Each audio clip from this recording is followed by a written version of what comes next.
Good morning everyone. आइए हमारे साथ अच्छी अच्छी सी चाय पीजिए जो मैंने बनाई है। प्योर तुलसी और इलायची की चाय जो मुझे बहुत पसंद है। और मुझे उठे हो गया है 1.5-2 घंटा हो गया है। अब मैं चाय पी रही हूँ और मैं अपना जीरा पाउडर और गुड़ ले चुकी हूँ। 1 गिलास पानी पी चुकी हूँ। थोड़ी सी एक्सरसाइज कर चुकी हूँ।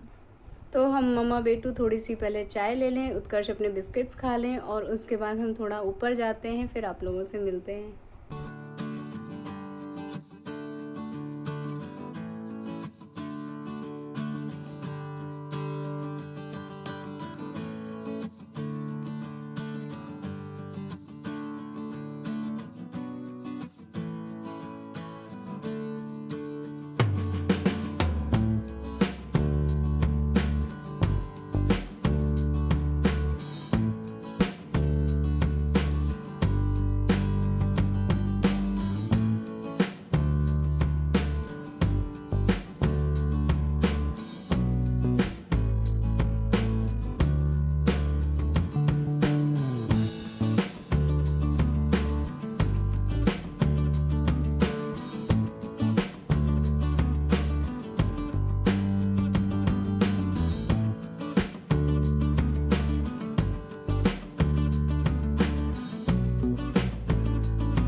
वेलकम टू माय चैनल दोस्तों। आप सब कैसे हैं? मैं अच्छा हूँ। Hello everyone, welcome to my channel दोस्तों। कैसे हैं आप सब? मैं अच्छी हूँ। और एक प्यारी सी गुड न्यूज़ है कि आज उत्कर्ष के पापा और उत्कर्ष के दादाजी दोनों लोग चलेंगे और कल आ जाएंगे हम लोगों के पास। मैंने आज सुबह मम्मी जी से कहा कि मेरे स्वामी जी और आपके स्वामी जी दोनों आ रहे हैं। अब तो हम लोग परम बिजी हो जाएंगे। और विवेक जी को तो तुरंत के तुरंत स्कूल भी जाना है, मतलब वो आएंगे और थोड़ा बहुत अपना अरेंज करेंगे। उसके बाद उनको अगले दिन सुबह से मॉर्निंग से स्कूल जाना है। जो स्कूल का शेड्यूल है वो चालू हो रहा है। तो टीचर्स के लिए तो ये ज़रूरी होता है कि जिस दिन स्कूल का ओपनिंग डे है उस दिन उनको कंपलसरी होता है ज्वाइन करना। इसलिए वहाँ से वो लोग जल्दी आ रहे हैं। हालांकि डॉक्टर उनको अभी 1 हफ्ते और रोकना चाहते थे, लेकिन विवेक जी ने कहा कि अब मैं पहले जाऊं, फिर ज्वाइन करूं, फिर उसके बाद वापस भाग के पापा के पास आऊँगा तो मुझे प्रॉब्लम हो जाएगी। इसलिए आप हो सके तो पॉसिबल छुट्टी कर दीजिए। और जो भी आप प्रिकॉशन बोलेंगे वो हम सब घर पे ध्यान रखेंगे। तो उन्होंने पूरी एक लिस्ट दी है कि पापा जी को क्या खाना है, क्या नहीं खाना है। और वो लिस्ट मैं आप लोगों के साथ इसलिए शेयर कर रही हूँ दोस्तों कि आप लोगों में से अगर किसी को भी थोड़ी बहुत भी किडनी से रिलेटेड कोई प्रॉब्लम है तो आप इन बातों का ध्यान ज़रूर रखिए कि हमें क्या चीज़ें खाना है। वो प्रोडक्ट अवॉइड करिएगा जिनसे किडनी प्रॉब्लम बढ़ती है। हम लोगों की सबसे बड़ी मिस्टेक तो यही है कि पापा जी ने जो है बीच में ध्यान देना एकदम छोड़ दिया था। कुछ वो इतने व्यस्त हो गए थे अपने ग्रुप की वजह से। उनका एक सर्कल है, ग्रुप सर्कल है, फ्रेंड सर्कल है, तो उसमें वो इतने बिजी हो गए थे कि जहाँ जो मिलता था वो खा लेते थे और उन लोगों के साथ एंजॉय करते थे। तो ये लापरवाही उनको बहुत भारी पड़ी है। खैर, बिना डायलिसिस के, बिना किसी ताम झाम के वो वापस रिकवर हो रहे हैं, ठीक हो रहे हैं। और बहुत सारी उनकी प्रॉब्लम्स थी पेट से रिलेटेड। उनको हमेशा ना सिर पे एक भारीपन रहता था। वो हमेशा बोलते थे कि मुझे ना हमेशा सिर दर्द रहता है। कभी वो विक्स लगाते थे, कभी स्टीम लेते थे, मगर वो सिर की धड़कन उनकी नहीं जाती थी। लेकिन ये जो पंचकर्म हुआ है ना, उससे उनको उसमें भी आराम मिल गया है। और धीरे धीरे धीरे डॉक्टर ने कहा कि देखिए, अगर आप ध्यान रखेंगे तो आपको दोबारा से ऐसा यहाँ कुछ आने की ज़रूरत नहीं पड़ेगी। आप वहीं पे परहेज से रहिए, वही नियम से रहिए। जो जितने बजे मैंने आपका शेड्यूल बनाया है एज इट इज़ आपको वहाँ पे फॉलो करना है, तो आप वैसे ही ठीक हो जाएंगे। इतना घबराने की और डरने की ज़रूरत नहीं है। और आपके सामने इतने सारे लोग चले गए हैं छुट्टी लेके, सब अच्छे होके गए हैं। सबकी रिपोर्ट आपने देखी है, कितने कितने महीनों से वो लोग यहाँ पे पड़े हुए थे। तो एक पॉजिटिव अच्छा सा उन्होंने जो है रिस्पांस दिया है बाबूजी को। तो बाबूजी मन से बहुत स्ट्रांग हो गए, नहीं तो बीच में वो बहुत टूट गए थे। यहाँ जबलपुर के जितने हॉस्पिटल वो गए थे, वहाँ 30-30 साल के बच्चे आ रहे हैं, डायलिसिस करा रहे हैं, तो उससे वो ज़्यादा हदस गए थे कि यार अब इसकी क्या उम्र है और ये डायलिसिस करवा रहा है और इसके हफ्ते में 2-3 लगते हैं, क्या इसकी ज़िंदगी है। और वो एकदम दुर्बल हो गया है। और इसी बीच उनके एक फ्रेंड है जो किडनी की प्रॉब्लम की वजह से ही एक्सपायर हो गए थे। तो वो कुछ होता है ना, आदमी अंदर से हदस जाता है, उसके मन में कुछ धारणाएं बन जाती हैं। तो समहाउ वो सारी चीज़ें क्लियर हो रही हैं। तो बस अब हम लोगों को भी ध्यान रखना है कि एकदम पॉजिटिव एनर्जी के साथ उनकी देखभाल करना है। थोड़ा सा स्ट्रिक्ट भी होना पड़ेगा क्योंकि वहाँ तो वो बहुत बड़े बड़े प्रोमिस कर रहे हैं कि हाँ मैं ध्यान रखूँगा, लेकिन यहाँ आके उनकी लापरवाही हो जाती है। कभी कहते हैं कि मुझे अभी खाने का मन नहीं कर रहा, कभी कहते हैं ये नहीं करूँगा बेटा, मुझे इससे ये दिक्कत होती है। वहाँ डॉक्टर के सामने तो नहीं बोल पाते हैं। तो हम लोग भी बहुत खुश हैं। और थोड़ा सा मैं बिज़ी हूँ क्योंकि अब मेरा अकेला जो साम्राज्य है अपने बेडरूम पे वो ख़त्म होने वाला है। उत्कर्ष के पापा आ जाएंगे तो वापस से सब चीज़ें मैं अरेंज करने में लगी हूँ। मैंने काफ़ी सारी चीज़ें निकाल डाली थी। मैंने अपनी पूरी बनारसी साड़ियाँ निकाल के वापस से उनकी तह बना के एक एक चीज़, मतलब देखना पड़ती है ना, साड़ियों की देख रेख बहुत करनी पड़ती है, तो ऐसे मुझे अलग से टाइम निकालना पड़ता है या कुछ करना पड़ता है। तो मैंने सोचा अभी तो कमरे में हम लोग का आधिपत्य है, जो मर्जी आ रही है वो करो। तो मैंने वो सारा काम कर डाला है फटाफट। और अच्छा हुआ बारिश के पहले मैंने एक नज़र सब चीज़ें देख ली हैं, सब चीज़ें वापस से अरेंज कर दी हैं। तो अब अगर ठंड में नहीं भी देखूंगी तो चलेगा। तो ये सारी चीज़ें हुई। ऊपर से उत्कर्ष की फटाफट लिस्ट बन गई है कि पापा का तो स्कूल जल्दी खुल जाएगा, लेकिन उत्कर्ष का खुलने में अभी वक्त है, शायद इसका 15 से खुलेगा। तो कम से कम पापा मुझे एक जगह तो घुमा दें, कम से कम इस पूरे वेकेशन में ये तो रहे कि पापा मुझे एक गार्डन ही ले चलें, ऐसे गार्डन जहाँ मैं कभी बचपन में गया हूँ। मतलब इनकी ये लिस्ट है। बहुत ज़्यादा हैप्पी है सिर्फ इस वजह से कि पापा आ रहे हैं और पापा मम्मी मुझे कहीं घुमाने ले जा पाएंगे, तो मैं अपने दोस्तों को बताऊँगा कि हाँ मैं भी कहीं घूमने गया था। तो यही सब कुछ हम लोगों का इधर भी चल रहा है। और एक छोटी सी रेमेडी आज भी मैं आप लोगों के साथ शेयर करूंगी। रेमेडी तो नहीं है, ये मैंने अपने लिए ही एक स्टडी की है जो आप लोगों के साथ मैं शेयर करना चाहती हूँ। दोस्तों, हुआ क्या कि बीते दिनों में ना लगातार मेरे हमेशा ना हाथ वाथ सुन्न पड़ जाते थे। तो मुझे लगता था कि मैं पानी वानी कम पी रही हूँ, तो मैं पानी ज़्यादा पीने लग जा रही थी। और बहुत सारी चीज़ें मैं जो रेगुलर करती थी उस पर ध्यान देती थी कि मैंने ये किया कि नहीं, ये किया कि नहीं, ये किया कि नहीं।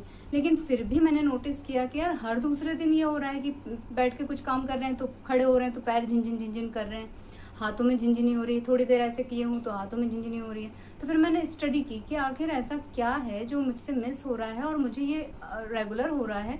कहीं कभी कभी क्या होता है, कोई बड़ी बीमारी भी हो रही होती है तो उसके ये छोटे छोटे से सिम्टम्स होते हैं। तो फिर मैंने पढ़ा, नेट पे सर्च किया, मेरे पास जो बुक है उसमें पढ़ा, तो एक बहुत ही सिंपल सी चीज़ मुझे समझ में आई कि सारी चीज़ें तो मैं कर रही हूँ, विटामिन B6 की कमी की वजह से ये महिलाओं में या लोगों में बहुत ज़्यादा होता है। और मुझे याद आया कि मैं लगातार कुछ सालों से, मतलब मुझे लगता है 6-7 साल हो गए, मैं बिकासूल रेगुलर खा रही थी।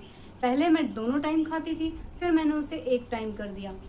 लेकिन बीते दिनों में जब मुझे सब ठीक लगने लगा तो मैंने इसे खाना अवॉइड कर दिया। तो पहले तो मुझे नहीं हुआ, अभी मुझे अवॉइड किए 6-7 महीने हो रहे हैं। मैं 6-7 महीने से बिकासूल नहीं खा रही हूँ। और समहाउ मुझे लगता है कि मैं जो खाना खाती हूँ इतना ज़्यादा परहेजी वाला होता है कि उसमें सारे विटामिन्स और मिनरल्स और आयरन कैल्शियम सबका मिल पाना बहुत मुश्किल है। लौकी, परवल, करेला, इसमें ज़्यादा से ज़्यादा आपको कितनी चीज़ें मिलेंगी। तो एक मल्टीविटामिन आपको ज़रूर से लेनी चाहिए। और ख़ासकर मेरी एज ग्रुप के जो लोग होते हैं, मतलब 35+ जो लोग होते हैं, उनको एटलीस्ट इन बातों का बहुत ध्यान रखना चाहिए। मैं कभी कभी मखाने खा लेती हूँ, कभी खजूर खा लेती हूँ, मौसम के हिसाब से।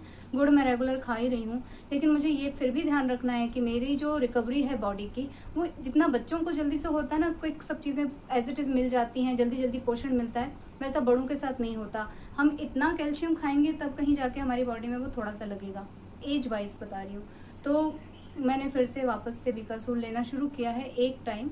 और अभी समहाउ मैं ये कहूँगी 4-5 दिन हो रहे हैं मुझे वो प्रॉब्लम नहीं हो रही है। तो हमेशा ना अपनी नॉलेज भी गेन करते रहना चाहिए और ये देखते रहना चाहिए कि हम क्या लापरवाही कर रहे हैं, क्या नहीं। और लापरवाही तो मनुष्य का स्वभाव है। जब आप कहीं किसी तकलीफ में होते हैं तो उसकी देख रेख ज़्यादा करते हैं, ज़्यादा ध्यान देते हैं। जब आप छुट्टर रहते हैं, कोई दिक्कत नहीं, कहीं कुछ नहीं, मन निश्चिंत है, सब कुछ भला चंगा है, तो आपसे लापरवाहियाँ भी हो जाती हैं। तो मेरे साथ भी यही होता है। तो जब मुझे कोई सबक लगता है, सीख मिलती है कि अरे ये मैंने क्या कर दिया, तो मुझे लगता है कि मैं आप लोगों के साथ भी शेयर करूं, क्योंकि आप लोगों में से भी बहुत सारे लोग जो हैं वो वर्किंग वुमेन्स हैं, हाउसवाइफ्स हैं, या जो मेंस हैं वो भी काम तो करते ही होंगे ना निश्चित रूप से। तो उनसे ये लापरवाहियाँ ना हो। तो आप लोग अपनी बॉडी का, अपनी हेल्थ का ध्यान रखिए। और छोटी से छोटी चीज़ अगर होती है, अगर झिंझनी भी चढ़ती है तो वो क्यों चढ़ रही है, क्या रीज़न है, इस बात पे ज़रूर ध्यान दीजिए। कई लोग इग्नोर भी करते हैं, तो इग्नोर मत कीजिए दोस्तों। क्योंकि जब मैंने पढ़ा इसके बारे में तो बहुत सारी बीमारियों, किडनी और लिवर, बहुत सारी चीज़ों के बारे में मैंने, शुगर, ये सब चीज़ें, थायराइड वायराइड, मैंने सुना रहे इन सब के कारण भी झिंझनी चढ़ती है हाथ पैर में, सुन्न पड़ते हैं हाथ पैर।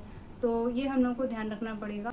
जो भी चीज़ें मैं सीखती हूँ, समझती हूँ, मुझे लगता है कि आप लोगों के साथ शेयर करना तो बनता है, तो मैं शेयर कर देती हूँ। इसके अलावा दोस्तों, मैं आज जब किचन से वापस बाहर आई हूँ तो मैंने अपने फेस पे फिर से देखा कि छोटे छोटे यहाँ पे लाल लाल निशान हो गए हैं, यहाँ पे हो गए। मैंने कहा ये तो भगवान जी को अच्छा सा कोरा कागज मिल गया, जब देखो तब इस पे लिपाई पुताई कर देते हैं। मतलब सुबह अच्छा भला सब कुछ था, रसोई में काम करने के बाद ये क्या हो गया। मैं इसको बोल रही थी ऐसे कि यार ये हर दूसरे दिन मुझे होने लग गया। तो बोल रहा था कि मम्मा आप हीट में रहती हो ना, इस वजह से आपको ऐसा हो रहा है।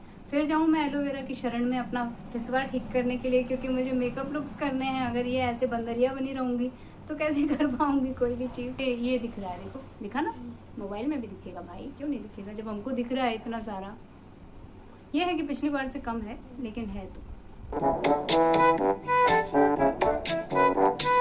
खिचिक। मैं दोस्तों जब भी ब्लॉगिंग करती हूँ तो कैमरे का सेटअप कर देती हूँ सामने, और बात करते करते करते मैं ना बहुत आगे आ जाती हूँ। तो उत्कर्ष मुझे ऐसे पीछे करता है कि मम्मा आपका तो पूरा ये भी ऊपर से गायब हो गया है, आप क्या कर रही हो। मैं कहती हूँ कि मैं बात करने में इतना डूब जाती हूँ कि ध्यान ही नहीं रहता कि मैं उसमें दिख रही हूँ कि नहीं। अरे बाबा गिर जाओगे। दोस्तों आज फिर से मैं पनीर की एक रेसिपी बनाने जा रही हूँ, और ये मैंने कहीं किसी चैनल पे देखी है तो उसे मैं ट्राई करने जा रही हूँ। आप लोगों के साथ तो मैं ज़रूर से शेयर करूँगी, क्योंकि एज इट इज़ तो मैं ट्राई नहीं करती हूँ। मैं उसमें जो भी प्रोडक्ट्स डालती हूँ, दूध हुआ, घी हुआ, बटर हुआ, उसको ना थोड़ा थोड़ा सा अपने हिसाब से लिमिटेड कर देती हूँ। ज़्यादा नहीं खा सकती हूँ ना, ज़बरदस्ती का कुछ बीमारी पकड़ ले या कुछ प्रॉब्लम हो जाए। तो आप लोगों के साथ रेसिपी मैं शेयर करूंगी, और कैसा बनता है वो भी आप लोगों को बताऊंगी। और हो सकेगा तो मैं उस चैनल का नाम भी बता दूंगी कि मैंने कहाँ से इसे देखा है। पहले मैं ट्राई तो कर लूँ।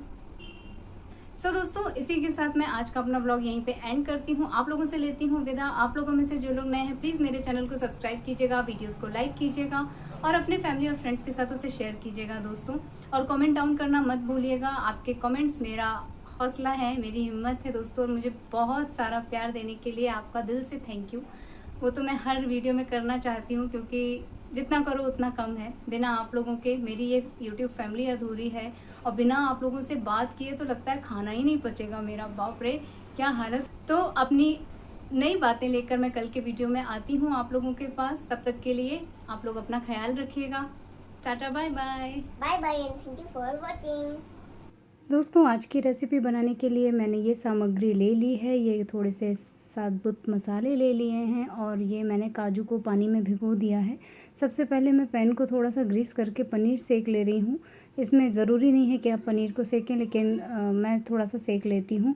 और आज मैं देसी घी में इसे बनाने वाली हूँ दोस्तों। घर का बना गाय का देसी घी है, और उसमें मैं सारे खड़े मसाले पहले अच्छी तरह से इन्हें फ्राई करूँगी। अच्छी खुशबू आने लगी है, और जीरा भी जब अच्छी तरह से चटक जाएगा तब मैं इसमें जो है लाल मिर्च 1 चम्मच भर के डाल रही हूँ। मैं घर में जितने लोग जैसे खाते हैं उसके हिसाब से डाल रही हूँ। आप लोग अपने स्वाद के हिसाब से सभी चीज़ों की मात्रा डाल लीजिएगा। अब मैंने प्याज की प्यूरी इसमें डाल दी है, और इसे मैं अच्छी तरह से लगातार चलाते हुए तेज़ फ्लेम पर मैं इसे भून रही हूँ। जब प्याज का पानी जल जाएगा तब मैं इसमें टमाटर प्यूरी ऐड कर रही हूँ, और उसे 2 मिनट पकाने के बाद मैं इसमें रेगुलर मसाले ऐड कर रही हूँ, और ये पूरी तरह से हो गया है। अब मैं इसमें काजू की प्यूरी जो मैंने बनाई है वो ऐड कर रही हूँ दोस्तों, और उसे भी अच्छी तरह से मैं चलाते हुए पका रही हूँ। और ये ऑलमोस्ट इसका हल्का सा कलर डार्क हो रहा है दोस्तों। तो अब मैं इसमें क्रीम ऐड कर रही हूँ। इसकी जगह पे आप 2 चम्मच ताज़ा कर्ड भी डाल सकते हैं। कर्ड खट्टा नहीं होना चाहिए, और मैं इसे तेज़ फ्लेम पे ही अभी पका रही हूँ दोस्तों। क्रीम भी अच्छी तरह से मेल्ट हो गई है, मिक्स हो गई है, थोड़ा सा हल्का सा कलर भी लाइट हो गया है। और उसी की कटोरी में मैंने थोड़ा सा पानी ऐड किया है, और थोड़ा सा पानी डाल दिया है। अब मैं इसमें नमक डाल रही हूँ, टेस्ट के अनुसार आप इसमें नमक ऐड कर दीजिए। और आप चाहे तो थोड़ी सी क्रीम और ऐड कर सकते हैं। मैं थोड़ा कम ऑयली बनाना चाहती हूँ, इसलिए मैंने 1 चम्मच क्रीम ऐड की है। अब पनीर इस ग्रेवी में डाल के मैं 5 मिनट ढक के इसे लो फ्लेम पे पकाऊंगी, और उसके बाद इसमें और तरी डालने के लिए मैं पानी ऐड करूँगी, ताकि थोड़ी अच्छी ग्रेवी इसमें लग जाए। और करीब करीब मैं इसे 10 से 15 मिनट लो फ्लेम पे ही पका रही हूँ, और ये हमारी प्यारी सी टेस्टी सी सब्ज़ी बनकर तैयार हो गई है दोस्तों।